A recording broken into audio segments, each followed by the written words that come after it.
मैं Suman Gupta, associate professor, राजकीय कला महाविद्यालय, कोटा।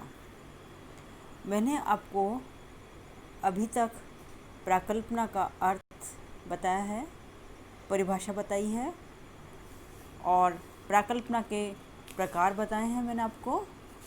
अब मैं आपको प्राकल्पना के स्रोत बता रही हूँ, कहाँ से हमें प्राकल्पना निर्माण करने के स्रोत हमें प्राप्त होते हैं। एक अध्ययनकर्ता अनेक स्रोत से प्राकल्पना ग्रहण कर सकता है। व्यक्ति अपनी स्वयं की सूझबूझ, विचारधारा, कल्पना अथवा अंतर्दृष्टि के आधार पर भी प्राकल्पना का निर्माण कर सकता है। हम यहाँ आपको प्राकल्पना के प्रमुख स्रोतों का उल्लेख करेंगे।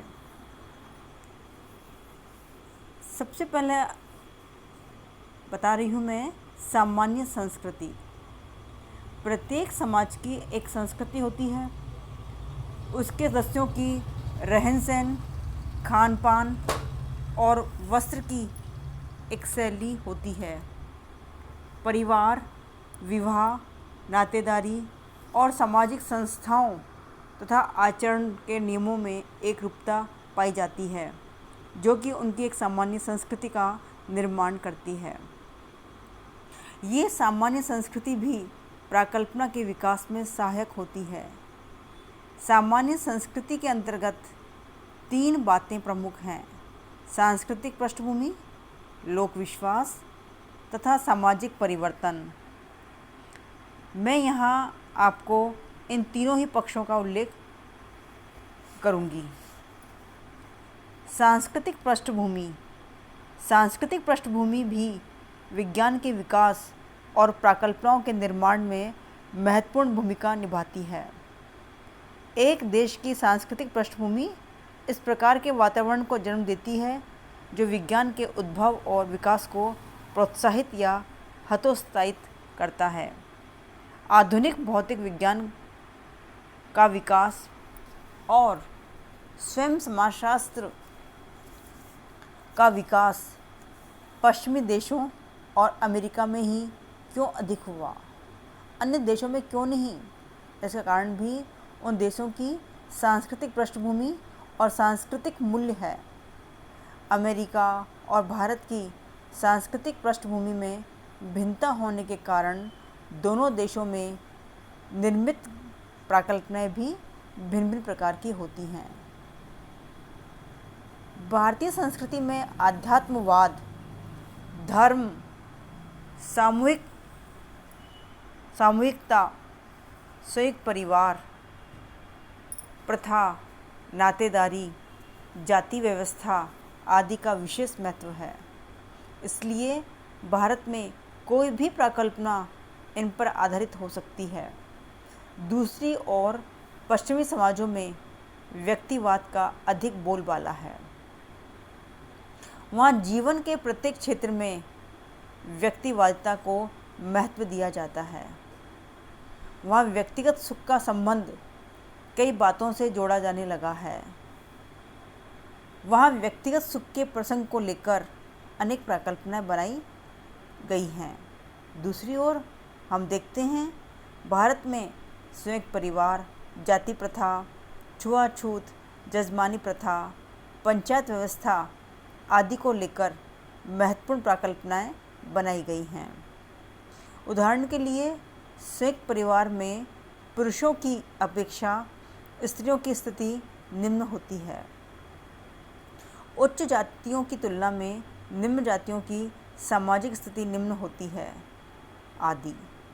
स्पष्ट है कि सांस्कृतिक पृष्ठभूमि एक विशेष प्रकार की प्राकल्पना को जन्म देने में महत्वपूर्ण भूमिका निभाती है। लोक विश्वास।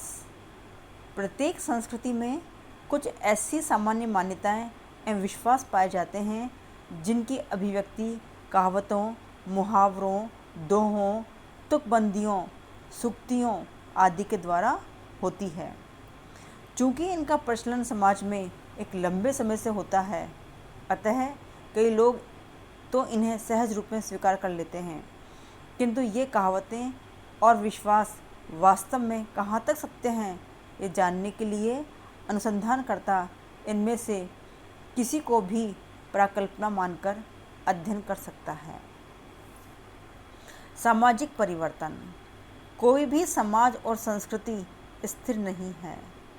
समय के साथ इनमें परिवर्तन होना स्वाभाविक है। ये परिवर्तन नई नई कल्पनाओं, प्राकल्पनाओं को भी जन्म देता है। उदाहरण के लिए भारतीय समाज में होने वाले परिवर्तनों के संदर्भ में कुछ प्राकल्पनाएं इस प्रकार हो सकती हैं।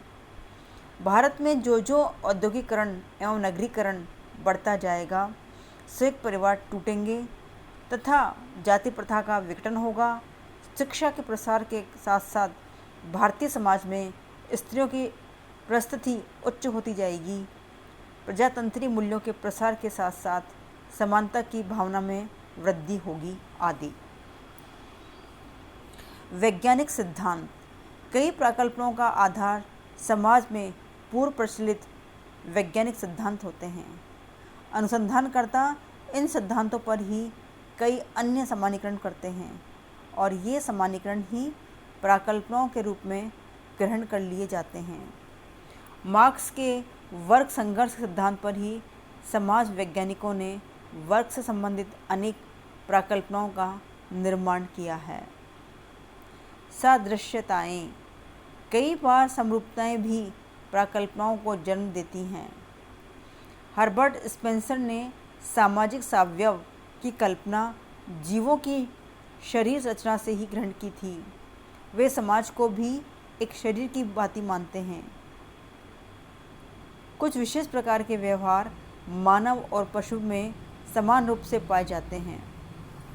पेड़ पौधों तथा पशु पक्षियों पर पड़ने वाले पर्यावरण के प्रभाव के आधार पर ही मानव समाज पर भी पर्यावरण के प्रभाव की समान कल्पना की गई है। व्यक्तिगत अनुभव।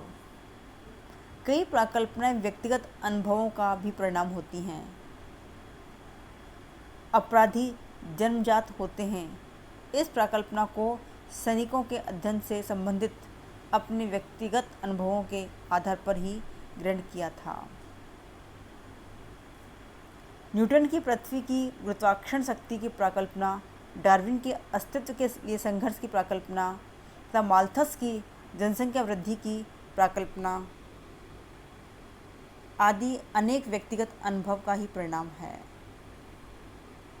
इस प्रकार विविध घटनाओं या अवस्थाओं में एक अध्ययनकर्ता को जो विशेष अनुभूतियाँ होती हैं, उसी के आधार पर वे विभिन्न प्राकल्पनाओं को जन्म देता है। अंतःप्रज्ञा। अनेक प्राकल्पनाओं का आधार मानव की अंतर्दृष्टि अथवा अंतरात्मा की आवाज़ होती है। जीवन की अनेक घटनाओं के प्रति हमारे निष्कर्ष अंतर्दृष्टि पर ही आधारित होते हैं। कई बार हम लोगों को ये कहते हुए सुनते हैं, मेरा मन ऐसा कहता है। यही उनकी अंतःप्रज्ञा कही जा सकती है। अंतःप्रज्ञा पर आधारित प्राकल्पनाओं का कई बार परीक्षण करना बहुत कठिन होता है। महापुरुषों तथा आध्यात्मिक गुरुओं द्वारा अनेक निष्कर्ष अंतःप्रज्ञा के आधार पर दिए जाते हैं। अनुसंधान एवं साहित्य। कई बार हम अन्य व्यक्तियों द्वारा किए गए अध्ययनों के निष्कर्षों एवं साहित्य के आधार पर भी प्राकल्पना का निर्माण करते हैं।